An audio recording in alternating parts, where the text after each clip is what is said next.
ఇది సంవత్సరానికి చేతికి వచ్చే పంట. దీన్ని లక్ష్మి పంటగా భావిస్తారు. నిజామాబాద్ జిల్లాలో ఆర్మూర్ ప్రాంత రైతాంగం వారికున్న వ్యవసాయ క్షేత్రంలో కొద్ది భాగమైన పసుపు పంటను సాగు చేస్తారు. రైతు పంట వద్దకు వెళ్లే ముందు స్నానం చేసి దేవుని మందిరానికి వెళ్లిన విధంగా భావిస్తారు. బయస్టు ఉన్న మహిళలు ఈ పంట వైపు అస్సలు రారు. లక్ష్మి పంటగా భావించి పసుపు పంట సాగు చేసి నష్టాల పాలయ్యారు. దీంతో మద్దతు ధర కావాలని రైతులు ఆందోళనకు దిగారు. చివరకు సంక్రాంతి కానుకగా కేంద్ర ప్రభుత్వం పసుపు బోర్డు ఏర్పాటు చేయడంతో పాటు జిల్లాకు చెందిన రైతునే జాతీయ పసుపు బోర్డు చైర్మన్ గా నియామకం జరిపారు. ఎట్టకేలకు పసుపు బోర్డు ఏర్పాటు జరగడంతో జిల్లా రైతులు హర్షం వ్యక్తం చేస్తున్నారు.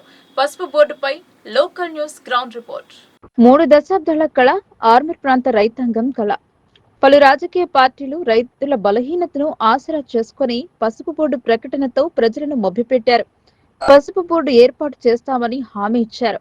కానీ ఫలితం శూన్యం. పసుపు పంట సాగు పుట్టిన బిడ్డ కంటే జాగ్రత్తగా చూసుకుంటారు. ఈ పంట కాలపరిమితి సంవత్సర కాలం. ఎన్నో కష్ట నష్టాలను ఎదుర్కొని పంట సాగు చేసిన ఆశించిన ధర మార్కెట్లో కరువైంది. ఒకప్పుడు పసుపు విక్రయం జరిపి తులం బంగారం కొన్న రైతులు పసుపు ధర పతనం కావడంతో మద్దతు ధర కల్పించాలన్న ఆందోళనకు దిగారు. ఆర్మూర్ డివిజన్ ప్రాంతంలో అధికంగా ఈ పసుపు సాగు చేస్తారు. ఒకప్పుడు వందల ఎకరాల్లో సాగు చేసిన పసుపుని వదులుకోలేక కొద్దిపాటి విస్తీర్ణంలో సాగు చేయడం మొదలుపెట్టారు. కంటికి రెప్పలా అప్పుడే పుట్టిన సంటి బిడ్డలా పసుపు సాగు చేస్తున్న రైతులు ఆశించిన ధర మాత్రం రాకపోవడంతో ప్రభుత్వంపై రైతులు తిరుగుబాటు బావుటా ఎగరవేశారు. జాతీయదారుల నిర్బంధం చేసి వంటా వార్పు చేసి నిరసన తెలిపారు. అప్పటి మాత్రం హామీలిచ్చినా అది ఆచరణ సాధ్యం కాలేదు. 2014లో నిజామాబాద్ ఎంపీగా గెలిచిన కవిత 2019 ఎన్నికలకు ముందు పసుపు మంత్రాన్ని జపించింది. కేంద్రంలో ఉన్న బీజేపీతో సఖ్యత లేకపోవడం, పతంజలి సంస్థ వారితో కలిసి పసుపు శుద్ధి కర్మాగారం ఏర్పాటు చేయాలని ఆలోచన చేసినా అది సాధ్యం కాలేదు. దీనివల్ల రానున్న ఎన్నికలలో పసుపు ప్రభావం ఉంటుందని గ్రహించిన మాజీ ఎంపీ కవిత ఈ ప్రాంత రైతాంగాన్ని మచ్చిక చేసుకునే ప్రయత్నం చేసింది.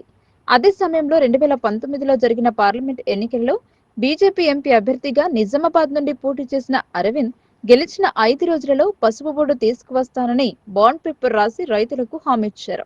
ప్రభుత్వం ఏర్పడ్డ నాటి నుండి ఎంపీ అరవింద్ పై విమర్శలు ఎదుర్కొన్నారు.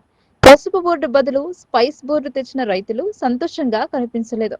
పసుపు బోర్డు కావాలని తిరిగి రైతులు రోడ్డెక్కారు. మార్కెట్ కు తరలించిన పసుపుకు మద్దతు ధర లేకపోవడంతో ప్రస్తుత ఎంపీపై సైతం తీవ్ర వ్యతిరేకత మొదలైంది.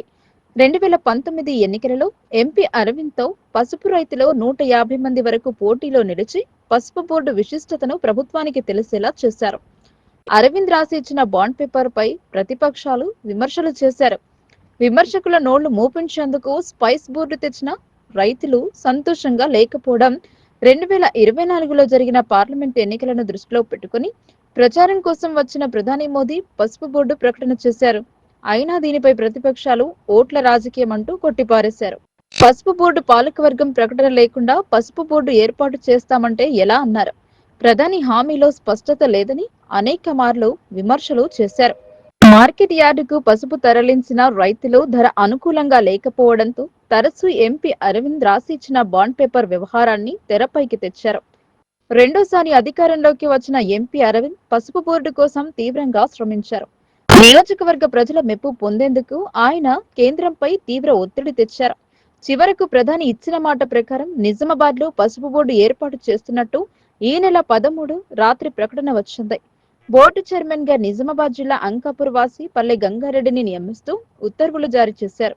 ఈ నెల 14న పసుపు బోర్డు ఏర్పాటును వర్చువల్ విధానంలో మంత్రి పీయూష్ గోయల్ ప్రారంభించారు. చైర్మన్ గా పల్లె గంగారెడ్డి బాధ్యతలు చేపట్టారు. దేశంలోని 29 రాష్ట్రాలకు గాను 20 రాష్ట్రాలలో పసుపు సాగు జరుగుతోంది. పక్క రాష్ట్రాల వారు సైతం బోర్డు పనుల గురించి నిజామాబాద్ రావాల్సిన పరిస్థితి ఏర్పడింది. జాతీయ స్థాయిలో ప్రస్తుతం ఇందూరుకు ప్రత్యేక స్థానం కల్పించబడింది. విమర్శించిన వారు జిల్లాకు పసుపు బోర్డు ఏర్పాటుపై హర్షం వ్యక్తం చేస్తున్నారు. రైతులకు మద్దతు ధర కల్పించిన రైతులకు మద్దతు ధర కల్పించాలని కోరుతున్నారు. అసాధ్యమన్న పనిని సుసాధ్యం కావడంతో జిల్లాలో బీజేపీ మరింత ఎదిగే అవకాశం ఏర్పడింది. 5.5 సంవత్సరాలుగా పసుపు బోర్డు కోసం తీవ్రంగా శ్రమించిన ఎంపీ అరవింద్ సైతం సంతోషంగా ఉన్నారు.